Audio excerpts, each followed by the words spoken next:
Hello, baseball fans. King Ikiboo coming to you live from the underground bunker. And we are going to play our game of the week for the National Pastime 3 Best of the 80s tournament. And we are in the beginning of August. What is it now? August the 7th, 1983. And we are playing a series between the Atlanta Braves and the Los Angeles Dodgers. This was the battle for the National League West in real life in 1983. And we have a good race going in 1983. So this could be, in the end, the two teams that fight it out at when it all settles as well. But this series comes to you from Dodger Stadium. At the time, the Atlanta Braves had a real record of 67-42. In the replay, they are quite a bit behind that. They're 58-51. The Dodgers were 59-47 in real life, and in the replay, they're 55-51. But you notice this gap here, a 6.5 game gap. The Braves were ahead at the beginning of August, and if you know your baseball history, the Dodgers won this division race in the end.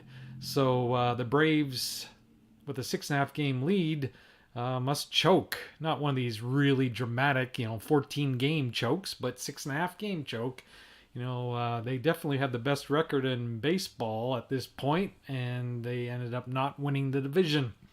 But in this replay, we played game one between Craig McMurtry and Fernando, and the game was early lead for the Braves, 6-0, and the Dodgers chipped away, and they ended up tying the game in the ninth inning. And I make a comment here that seems to happen so often that the teams like the Dodgers and the Cardinals. Now, I don't have anything against the Dodgers. I mean, the only fact is that they've won, 81 and 82. You get a little tired of the same team winning all the time. You want some difference. You want some different teams in there, some new blood. Nice to see the Braves, because if they don't win this year, I don't know if they're going to have another chance. So it'd be nice if the Dodgers or the Braves would win this year. So you kind of hope for them. At least I do. So that's why I put them here. In Cardinals, well, I don't have to say anything about them, but it happens so often that they chip away. But this time, in the 10th. It did happen here, but in the 10th, a hero emerged from the team that is not the Dodgers or the Cardinals, and immediately responded with a solo shot to put them ahead for good. So Glenn Hubbard was the hero. He hit a home run in the top of the 10th to win the game for the Braves 7-6. And then in game two, Chris Chambliss was the player of the game. He had a monster game, 3 for 5 with a walk, 3 runs, a triple homer, and 5 RBIs as the Braves won going away 8-3. They jumped off to another 6-0 lead, but this time the Dodgers chipped away, but a little too late. And it was pretty much an easy win for the Atlanta Braves. Rick Camp was the winner and Bob Welsh the loser. And now we're going to play Game 3. Game 3 between the surprising Pascual Perez. He's 14-5, 293, versus Alejandro Pena, 5-5, 361. The Braves have 3 pitchers available. One is their closer, Terry Forster. They have Pete Falcone and Tony Brizzolera available, while the Dodgers only have Joe Beckwith available and Steve Howe only in the 9th inning if they have a closer situation. So Alejandro Pena, if they want to avoid the sweep, is going to have to come up with a huge performance here today with very little relief support. Let's look at the standings going into this final game of this series. You see here the San Francisco Giants. They once had a game lead, about a 5-game lead, and they've been not too good in their last 10 games, and the other teams are starting to close in. It's shaping up to be a very good race in the National League West, as Atlanta's only a game behind the Houston Astros, 2 games behind, and the Dodgers 4.5 games behind, still well within striking distance. And in the East, the Cardinals are still leading. They were a below 500 team in real life, but in the replay, they just continue to win, although they just lost a 3-game series to the Phillies. And the Phillies, they were the real champions in 83, and it's about time they woke up. Maybe this is the sign that they're going to start to wake up, finally. The wonderful Cubbies are ahead of 500. That's always a bonus. Montreal, they're the most frustrating team in baseball in real life, and National Pastime 3 has captured that perfectly, as they just can't get over the hump in this replay as well. They should be leading the division, but of course, as you can see, they are not. In the East of the American League, Toronto, who had a 14-game lead over Milwaukee at the All-Star break less than a month ago, now that lead is only 4.5 games, and Baltimore, as the Milwaukee is really charging, they were 8-2 in their last 10, and they are within striking distance, and Baltimore's 4 games behind. And so this is shaping up to be a very good race as well. Don't be surprised if the Tigers join in, and maybe even the Red Sox, who have Wade Boggs still batting around .418 with we're in August. So call Ted Williams from his fishing boat and to come to Fenway. Your record perhaps is in jeopardy. But in the American League West, there's no race at all. The White Sox are 9 games ahead. That gap is widening. Although the Oakland A's, who were fighting for the basement just a month ago, have surged recently and are in second place now. So that's good to see. California is crashing and burning. They lost 8 in a row. But that's about it there. We just want to say that if the weekly report is complete, I worked on that today. Just have to put the standings in and the stats at the end. And so if you're interested in everything you ever wanted to know about the first week of August 1983, it's all here for you. The number 1 song in America for the 5th week in a row is Every Breath You Take by The Police. But when we have a same song every week as the number 1, I have the privilege of picking another song that I would have liked in 1983, and I picked Human Lead's Fascination as a song I would have liked back then. And we talk about what movies came out in theaters. The Risky Business was released this weekend. I make the comment here that this was the movie that launched the stardom of Mr. Tom Cruise. He was already in a popular movie this year, The Outsiders, but in that movie he had to share the spotlight with many young up-and-coming actors like Rob Lowe, Patrick Swayze, Matt Dillon, Emilio Estevez, and Ralph Macchio. In this one, however, Risky Business, he only had to share the screen with Belky from Perfect Strangers and Booger from Revenge of the Nerds. So this was his perfect chance to launch into superstardom because he didn't have much competition in this movie. He was the star. And the second movie this week was The Star Chamber, and I did see that one. And I say this movie gets bonus points because there's a baseball scene in the movie at Dodger Stadium. So look out for that if you ever watch that. And then in the news this week, we see this guy, John Sain of South Bend, Indiana, built a 3.91 meter house of cards. And I just make the comment, it's a slow news week if this gem hits the headlines. And on August 4th, quite a few things happened. They must have changed premiers in Italy in the 80s like every 3 weeks or so. So once again, we had a new premier in Italy. But however, this fellow, Mr. Bettino Craxi, had the distinction of being the longest tenured or longest termed Italian premier since World War II. So from this day in 1983 all the way to 87, lasting 4 years as premier of Italy, which I say is accomplishment resembling something of the magnitude of Walter Alston's tenure as manager of the Dodgers. And then as a king, I really have a sensitivity towards this kind of news story because in the country of Upper Volta, on the same day that they democratically named a new premier of Italy, they had a new governing power in Upper Volta. But it did not come forth by democratic means, but rather by revolution and coup d'etat.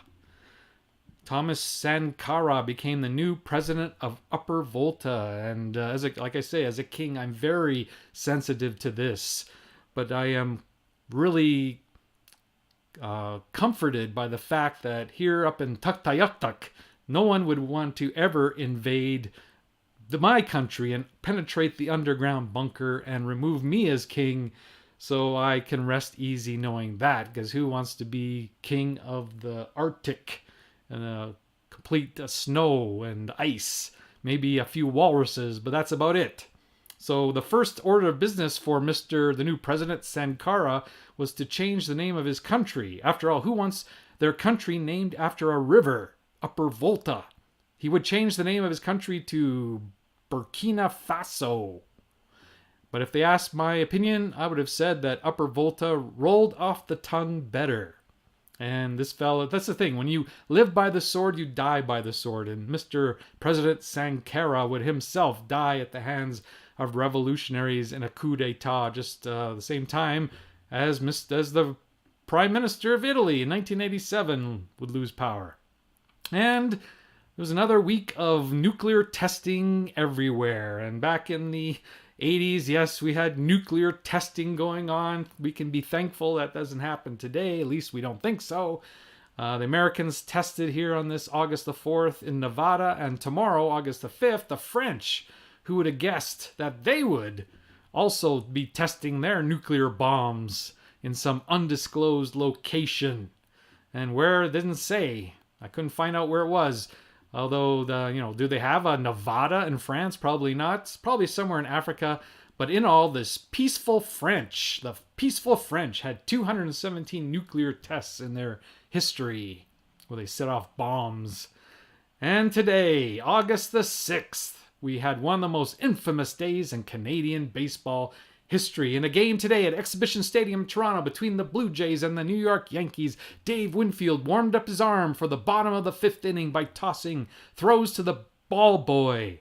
One of those throws hit and killed a seagull, which bounced onto the artificial turf. And there he is right there, that poor seagull. At the time, seagulls were on Canada's endangered species list. Who knew? Certainly doesn't seem like it today, because if they are still endangered today, the only Canadian seagulls in existence must be the ones that crap on my car.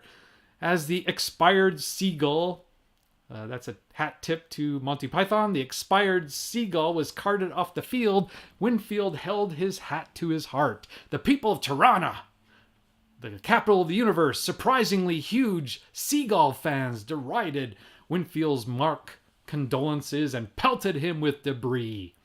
Winfield was then arrested by one of Toronto's finest on criminal charges, which could have included a 6-month prison sentence and a $500 fine.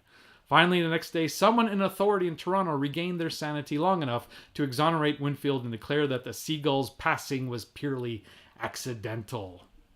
And perhaps you knew about that. I just make the comment that Winfield should have watched some episodes of the classic Canadian program This Is the Law.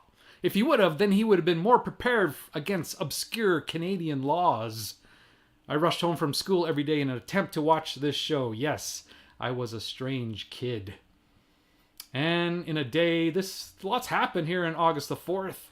But in a day of absolute insanity, another Italian premier, revolution, Upper Volta, nuclear explosions, dead seagulls, there's finally something normal. Or is it? Today was the start of the 16th annual San Diego Comic-Con International, which opened at Hotel San Diego. And maybe it's not that normal, but it reminds me of the immortal words of William Shatner, who said, "I'd just like to say, get a life! Will you people? I mean, for crying out loud, it's just a TV show." And we had the first, on August 6th, not much happened the rest of the week, but the first NFL exhibition game in Europe.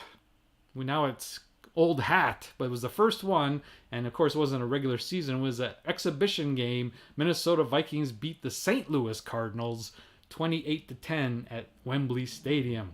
And then I apologize sincerely. I could not come up with any logical excuse whatsoever to post another picture of Phoebe Cates. Any chance I get. The week before, I saw an opportunity and I took it. Always to put a picture of the most beautiful woman alive on this on my weekly reports. Anyway, births this week. August the 2nd, Houston Street was born.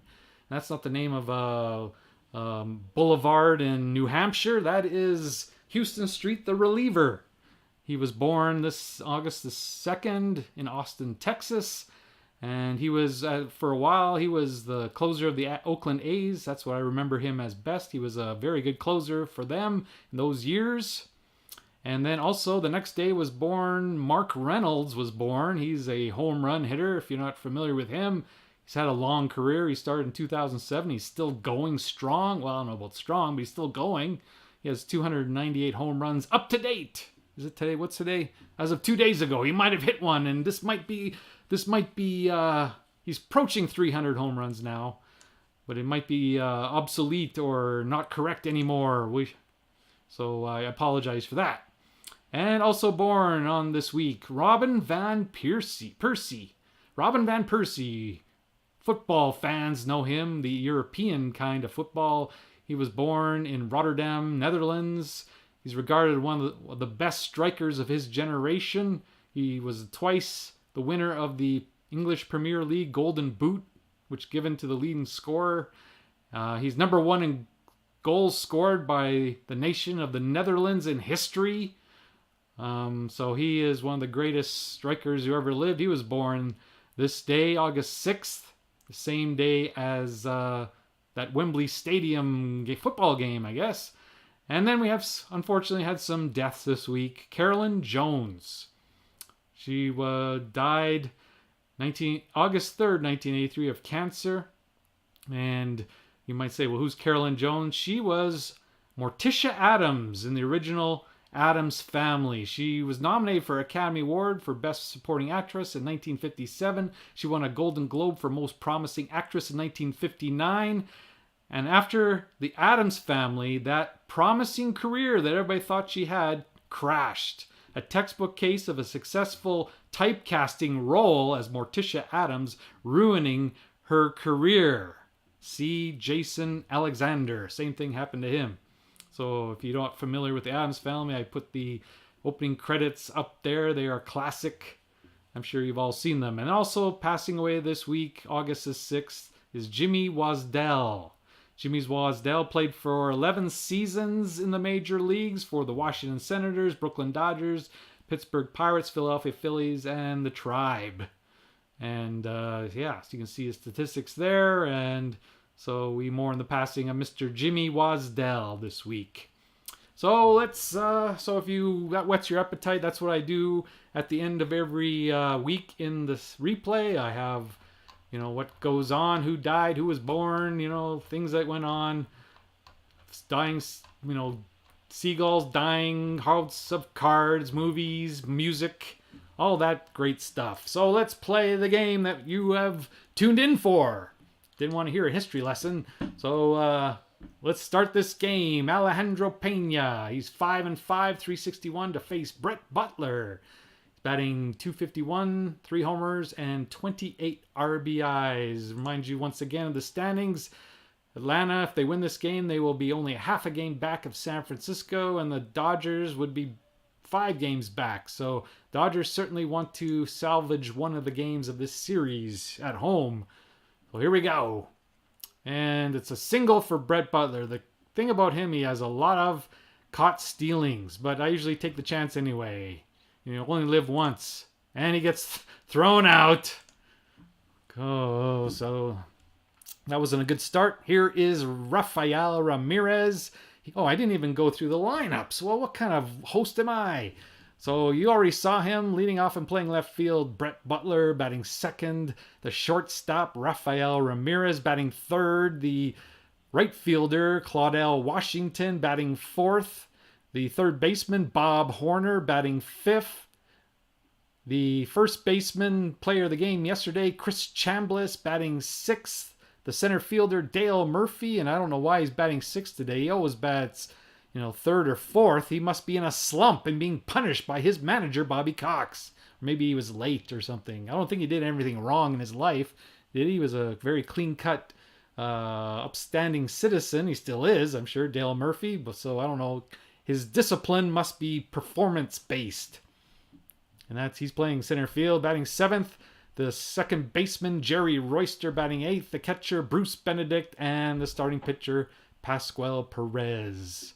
For your Los Angeles Dodgers leading off, Steve Sachs batting 1st and playing second base.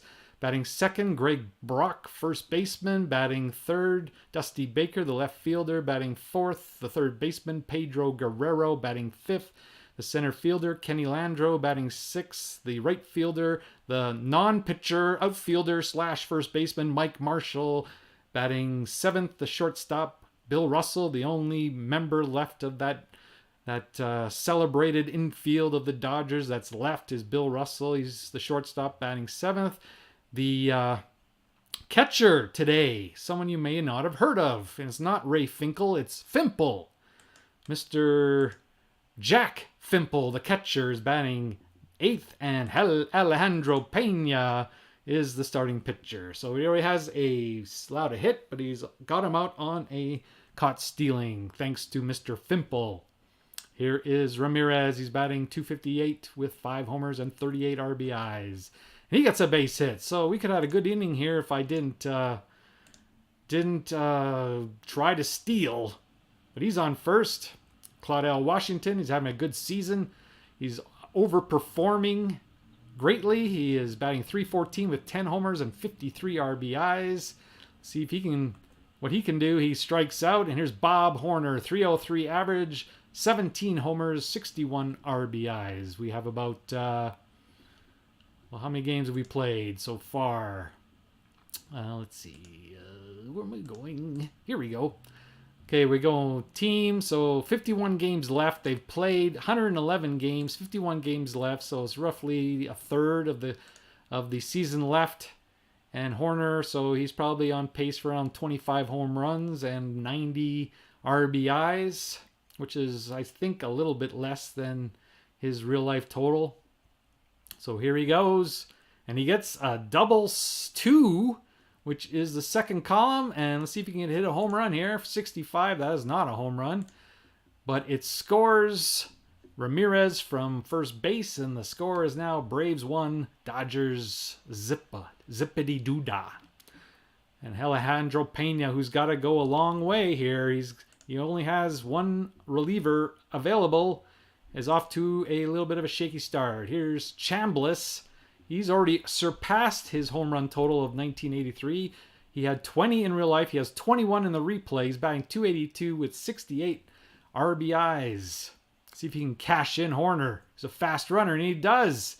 Gets the base hit. You say, well, Bob Horner, fast runner? Well, it's based on how many runs he scored compared to his times he reached base. That's how they reach that. It doesn't mean you're necessarily fast. It means that when you get on base, you typically score. So he was one of those that season. Here's the Dale Murphy. Chambliss is the opposite. He probably could beat Horner in a race, but he didn't score as many runs when he got on base. So we're going to put the brakes on him. And if it's a double, he has a chance to score, however. Murphy is batting .332, which is definitely up there. Let's look at the statistics in the National League batting leaders to see where he ranks. Lonnie Smith of the Cardinals leads with a .357. George Hendrick, .338. Jose Cruz Sr., .337. Warren Cromartie, who the Expos never play, .333. And Dale Murphy is .332. He's 5th in the National League in batting average. He also has 21 homers and 88 RBIs. Well on the pace to get over 100 RBIs. He should be around even close to 120 on this pace. So let's see what he can do here. He's leading 2-0. He gets a 3-3 home run, although Alejandro Pena's H has an opportunity to nullify the homer. First of all, we roll on Murphy. All he has to do is roll higher than 46 one time. Not that time. And he does this time. So the home run will stand. That's number 22 for Dale Murphy. Why is he being punished by Bobby Cox? I don't know. But the Braves lead it 4-0. And Pena's really struggling now. Here is Jerry Royster. He is not doing very well. He's batting .165 with no homers, and 10 RBIs. And he falls out. So here come the Dodgers. See if they can come back. They did in game 1. They fell behind. They've fallen behind in every game this series. 6-0 in both games. And they've come back. The first time they came back all the way. And the second game they didn't. So let's see what happens today. To remind you, Pascual Perez, who in real life was... What was his record? Let's see. Pascual Perez. He was 15-8, 343.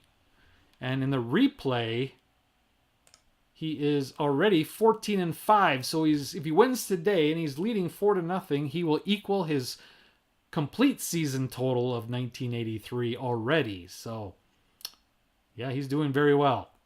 Here's Steve Sachs. He's batting .276 with 3 homers and 35 RBIs. He grounds out. Greg Brock, .220, 15 homers. I think he had 19.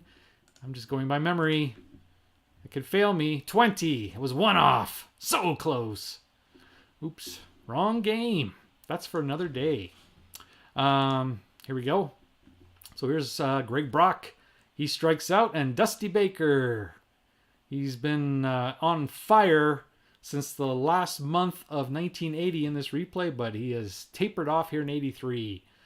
One of the main reasons why the Dodgers are in 4th place. And he flies out. Here's Bruce Benedict, .293, no homers, 27 RBIs. He walks. He cannot steal. If he does, he can only lose. Here's Pascual Perez batting .160. He's going to bunt. And he pops into a double play. So there's 2 out here in the second inning. And back to Butler. Do we try again? Well, this time he steals second. See? Aggressiveness sometimes pays off. Here's Ramirez. Ramirez singled the first time up. He singles, and because of his great speed, the steal pays off because Butler scores. Is now 5-0. Ramirez at first. Here's Claudel Washington. Struck out first time. He hits a single. He's going to try to steal, and he gets thrown out. Saying what a moron that King Ikibu is. Yeah, well, if it would paid off. It was only 3. Was it 3 or 2 possibilities? And we had the roll 64. It must have been 3. Anyway, here's Pedro. Bottom of the second. He's going to try to steal. He doesn't get the jump. Landro gets a base hit first to third. He's going to try to steal, and he doesn't get thrown out. So it's man on the corners with nobody out. Here's Marshall. Hits a home run. It's 5-3. They're coming back already. That is homer number what for Marshall? That is home run number 13. And in real life, he hit 17. So he's certainly going to surpass his real life total. So it's 5-3 now, Braves. Here is Bill Russell. And Pascual Perez is struggling. He typically doesn't struggle, but he's struggling today on national spotlight here, national TV. That's the difference. Here's Ray Finkel. That's what we're going to call him. And he fouls out. And here's Alejandro Pena. I play that each starting pitcher must go 5 innings, no, regardless of the score. But especially since Pena only has 1 relief support, he's going to go probably 6 or 7. And we're in the top of the third now. Here's Horner. He doubled first time up. And he is fouled out. Here's Chambliss. He strikes out. And Murphy grounds out. Here's Sachs to lead off the third. Grounds out. Walks. Greg Brock. No chance of him getting thrown out. So he might as well take the chance of stealing. And he doesn't steal. He's on first base for Dusty. Dusty hits into a fielder's choice. He has a chance to steal. Doesn't get the jump. And here is the powerful Pedro. 24 homers, 64 RBIs. He is the main man for the Dodgers. And he gets a base hit. Runner to third. He's on first. We're going to learn our lesson. And with 2 out, we're not going to steal. Here's Landro. He singled first time up. And he gets a 4-4, which is normally a base hit, but Perez takes away the hit and preserves his 2-run lead. Here's Royster. Grounds out. And Benedict singles. He cannot steal. Perez, he bunted into a double play first time. He's going to try it again. He fouls strike. He's having troubles with this concept of bunting. But this time he sacrifices successfully. Benedict is a slow runner. Butler, he's 2 for 2. But there's 2 outs, so there's a chance he could score on a base hit. Let's see what happens. Double ones. Let's hope for more than a single. 34. That is a single. Will he score? That's the question. He does score. And we're going to take a chance, and he steals second again. So it's now 6-3 with another runner in scoring position for Ramirez. He's singled twice. Pena, who normally is, a pretty good pitcher, is struggling majorly. He's given up 10 hits already in the 4th inning. And he strikes out Ramirez. So after 3.5, it's 6-3 Braves. Here's Marshall. He homered last time. 3-run shot, accounting for all the Dodger runs. He strikes out this time. Russell walks. He's not going to try to steal. Here's Finkel. And he strikes out. And Pena's up. He has to continue. He's 0 for 42. Well, that's plate appearances. I should look who's, the worst. So 39, 0 for 39. Has scored 1 run. He struck out 20 times. You can look it up, but okay, this is the way you would do it. All players batting in the National League. All players take the plate appearances away, change it to 0, hit the button, and then we would look at the batting average zeros here and see which ones have the most at-bats that have 0. And here is Craig McMurtry. He pitched in game 1 of this series. He's 0 for 57. That's kind of embarrassing, I would say. And here is Pena. He's 39. So, and then these guys 11, and then we have guys who actually have hits. So, Craig McMurtry, I want the record. See, this is the kind of things that, my mind. What is the record for offers in a season? We're not going to look that up today. Maybe I'll look it up and put it in the comments later. But 0 for 57, that's pretty bad. But I will find out what the record is later. Just don't want to bore you. Treat me trying to find that. Anyway, here is the great hitter Pena, 0 for 39. And he grounds out. He's 0 for 40. Top of the 5th, 6-3, Washington. He flies out. Chambliss. Horner strikes out, and Chambliss singles. He's not going to try to steal. You have to roll 11 to steal. I don't know if I explained that to you fully, but 11 to steal, and 64, 65, and 66 are all out, so you play it safe. And we put on the brakes on Chambliss because he's a lead-footed, he's got lead in his pants type of runner. Here's Murphy. He's homered and grounded to second base. And he grounds out to third this time. So that ends the inning. Here's Sachs. Grounded out to short twice. And grounded to third this time. Brock. He has a chance for an error. And he grounds out to second. And Baker rolls again. 46. It's a double for Pedro Guerrero. We are not going to put Guerrero on to put the tying run at the plate. So we're going to take our chances to roll to Pedro Guerrero. And he's hit by the pitch. So now it's Kenny Landreau, the luckiest guy in the replay. He has been a part, I've probably said this before, broken record, but in case those who haven't heard it, in 1980, he was with the Twins. They won the World Series. In 81, he got moved to the Dodgers. They won the World Series in 81, and he was with the Dodgers in 82. They won the World Series again. So he's the only player that's been with the 3 world champions of this replay so far. All 3 champions, Ken Landreau has been a part of that. So, but he has work to do this year if they're going to win again. Here's Landreau, and he grounds out to the third baseman. So after 5, it's 6-3 Braves. Pena can be relieved, but there's no reason why. He's still going strong. Royster, we're going to have to replace him in the field. He's terrible. The worst you can get is if you played 1 game at second base, your minimum is 5. He gets a single. It's about a 60% chance of stealing, so we will not steal. And brings up Benedict. He is walked and singled. And he singles again. And with that, because his adjustment inning is the 6th inning, he's given up 2 base runners. He is now officially tired. He is a grade D. Now, as we said, Beckwith is available. The problem is, Beckwith, let's see what his stats are like. He is a 7-2. So 7-2 probably goes about 8 batters before he tires. So we're going to have to spread this around a little better. He's going to have to go probably the end of this inning. And if you scream, that's not good managing. I mean, you have to manage also the bullpen. I only got 1 pitcher left. You say, well, this is a key situation in the game. Yes.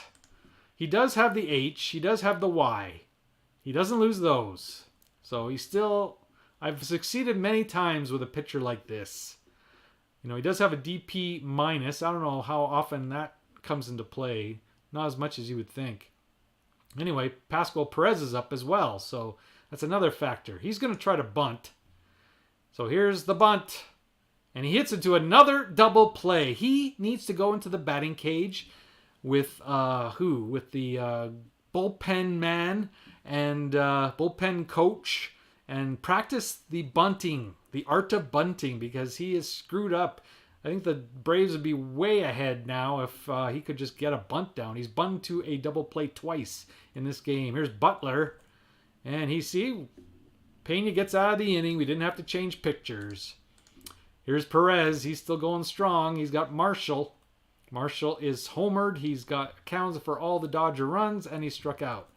And he rolls double ones, so he has another chance at a home run. 63 is not a home run. It's a double. So we'll put on the brakes. Doesn't need to be too aggressive. Perez is still going. He's got more support. We already talked about this, but he's got Forster, who is not closer only. He's a closer, so that means he can come in before the 8th inning because he actually appeared. Well, you know, like Howe has already appeared in the series. So has Forster, but he had 2 appearances in this series, so he gets 2 appearances without being a closer only. Anyway, Bill Russell. And he's caught stealing third. Now, it says here that Horner was injured on the play, but I don't pay attention to that. I play as played, so the injuries are real life injuries, not these fake injuries. Here's Bill Russell again. Pops out, and Jack Finkel, or Ray Finkel, or Jack Fimple, he is grounded out. So we're at the top of the 7th, still 6-3. Let's see. Okay, we'll pitch to Ramirez. You know, it's nice. It'd be nice to have Pena's H with these big home run hitters coming up. Okay, here 12, which is a single. Now, in this case, both Pena and Beckwith would have given up hits. Neither one of them would have taken away a hit in that situation, so you can't blame poor managing on that. Here's Washington. Ground out, runner advances, man in scoring position. So in this case, this D really comes into effect because everything is a base hit. So at this point, we certainly will bring in the pitcher Beckwith. Now, I like to double switch. Fimple has played every game. No other catcher has played. So we can't double switch him. So we have to pick somebody else to double switch. And we will pick Marshall, as we can bring in Monday. We can bring in Morales or Thomas. Thomas is probably the best one. He's good on base guy, and that's what the Dodgers want to lead off the 7th inning. So we're bringing in Thomas. He's been amazing in this series. He is going to play right field. So we have to double click Thomas to make sure he's listed here. And in Marshall's spot, we're going to put in Mr. Beckwith, the guy you've been crying to see. You got your wish. He is in the game. But he's got to go the rest of the way unless the Dodgers come back and lead in the bottom of on the top of the ninth. That's the only way that Howe will come into this game. So here we go. We got a man on second, Bob Horner. Beckwith is 3-2, 3.20 ERA, 2.35 batting average against. Here's the pitch, and he gives up. So he didn't do much better than Alejandro Payne would have. Horner gives up a base, or Horner hits a base hit. The runner scores, and he's going to try to steal. Almost got it. Doesn't steal very often. So the score is now 7-3 Braves. Here's Chambliss. Strikes out. Dale Murphy. He walks. And Royster. This is his last at bat. We got to bring somebody in for his defense if we can. If there's anybody. Doesn't get a hit. And ends the inning with a fly out. So let's see who we can bring in for Jerry Royster. Hubbard. It's Hubbard. Yeah, he's really good second baseman. So he's going to come into the game. He must be after all that hitting he was doing. He wanted a rest or was given a rest. But he's coming in now to play defense for the poor fielding Ramirez or Royster. So he's in there. He's a 9. That puts the Braves into fielding A, which is much better than fielding B, as you can imagine.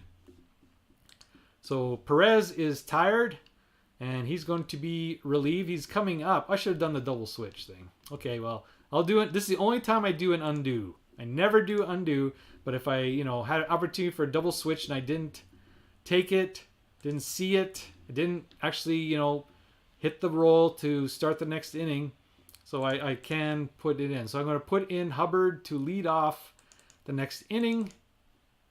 Change pitcher. He puts second base. There he is. And out comes Royster. And in comes who? We're going to bring in Tony Brizzolera. I'm sure he's your favorite pitcher. And we're going to bring him into the game. He only has pitched in 4 innings. He has a record of 0-0-0-0. 0-0-0. All right. He's not very good, 6'3", but we have Terry Forster, the closer, to support him, and we have a 4-run lead. Here's Thomas. He's batting .295, 3 homers, 24 RBIs, .388 on base. Way overperforming. The only caveat is he's not a full-time player. Here's the pitch to Thomas, flied out, sacks.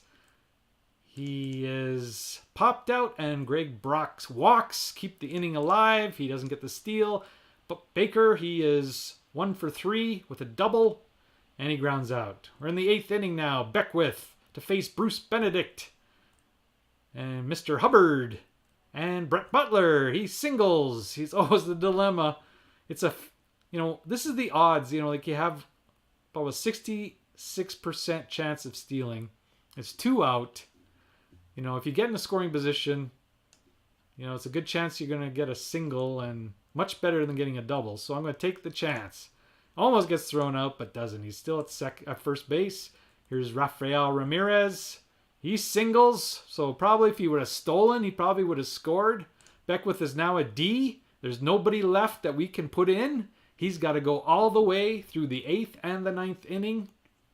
And if they tie the game, the Dodgers come back and tie this game, he will have to go all the rest of the way, because the only save percentage or the save chance for the home team is in that 9th inning. There's no other chances for a closer situation in any other inning. Figure it out. I speak the truth. If you're the home team, if you're the away team, you can have a save chance in any inning, but not when you're home team. Okay, so there's 2 men on for Claudel. He gets a single, but it's an infield single. Beckwith lucks out. So the bases are now loaded for Bob Horner. Horner is 2 for 4. Struck out, doubled, singled, and grounded to third. And he strikes out. So Beckwith survives. We're in the 8th inning. Brizzolera is still okay. Pedro grounds out, and now he's a D. So now we have we have another guy who is, we don't have to bring in, we could bring the closer in, but it's not a save situation. So we can bring in Falcone. He is kind of scary, and I'll tell you why in a minute. So here he is. We're not going to double switch anybody. So, because we don't want to leave him in the game long anyway. Why do I say such a horrible thing?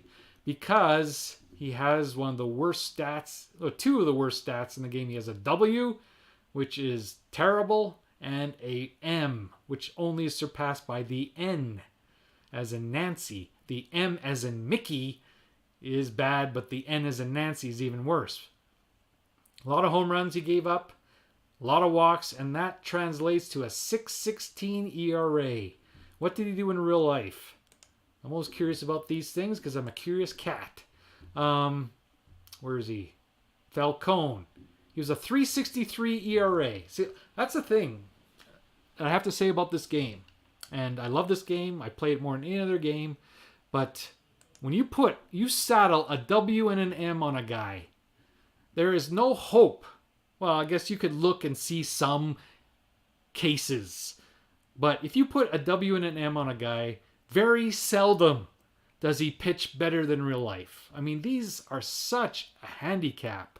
Is a dreadful handicap. It's, we see why he got it because, okay, he gave up how many home runs in the season? 14 homers in 106 innings pitched.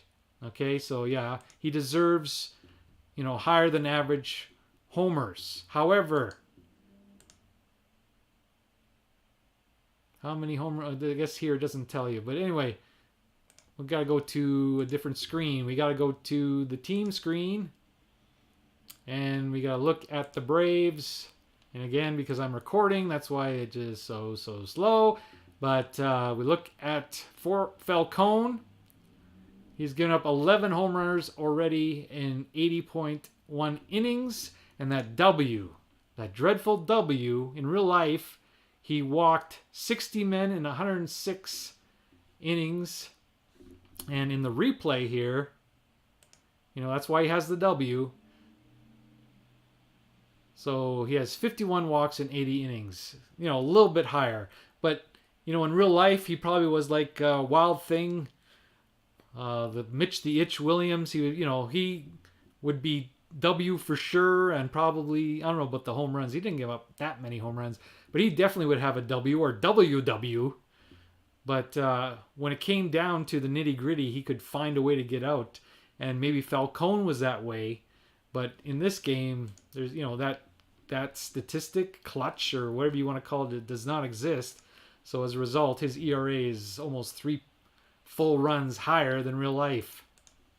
So here's Falcone. He's on a short leash facing Landreau. He gives up a base hit. Scary business. We're not going to steal. They're going to hope for a bases loaded situation. He's already down to a C. Here's Beckwith. He's got to stay in the game. Here's another factor. If we would have had Pena in the game, when he comes up to bat, you could pinch hit for him because you have a reliever available. We have no relievers available. He must hit. So he has a 200 batting average. Doesn't really pay for him to bunt. He's 1 for 10. So he's going to swing away. He gets a doubles, threes. So he gets on. So lucky for him. And Falcone is getting nervous here. This is a save situation. So we could bring in Forster.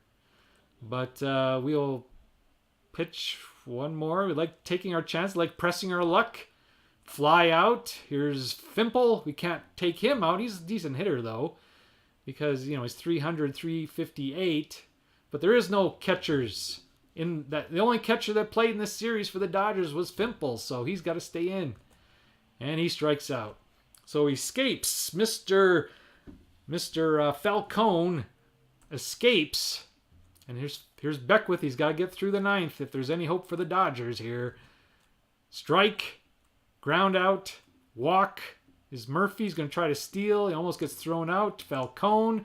We can pinch hit for him because we have a reliever available.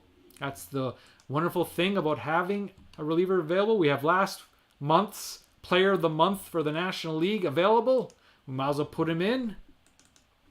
Yeah, they don't play him anymore. I don't know why.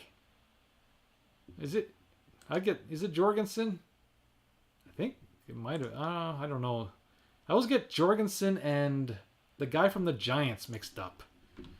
Those two names are. It's not the player of the month. I apologize to all the Jorgensen fans out there, but it's. I always get these two guys mixed up. Jorgensen and. Where is he? Where is he? Oh, Youngblood. Oh, why? Why do I get Jorgensen and Youngblood? That's not that close. Youngblood was the player of the month for the National League in July. I don't know why I get those two mixed up. There's no explanation.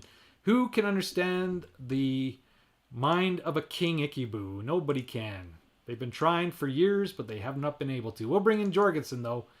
He will come in the game. And he is a decent hitter. He's batting .300, 1 home runner, and 6 RBIs, and only 46 plate appearances. Here's the pitch. He flies out, and Benedict, he hits into a fielder's choice. So that will bring in, even though it's not a save situation, it'll bring in Forster, David Letterman's favorite pitcher. Terry Forster, he is 0 for 2, 227. And this is, like I said, is not a save situation, but he has 24 saves and only 2 blown saves this year. Pitching very well. Here's Thomas. Ground out, Sachs. Ground out, Brock. Walk. He's walked 3 times in this game. Keeps the game alive for Dusty Baker. And that's it. The game is over. So the Braves sweep the Dodgers at Dodger Stadium. The winning pitcher, his 15th win of the year. He got off to that one shaky start here in the second inning where he gave up a home run, but that was all the Dodgers would get. He's 15-5. Is Pascual Perez.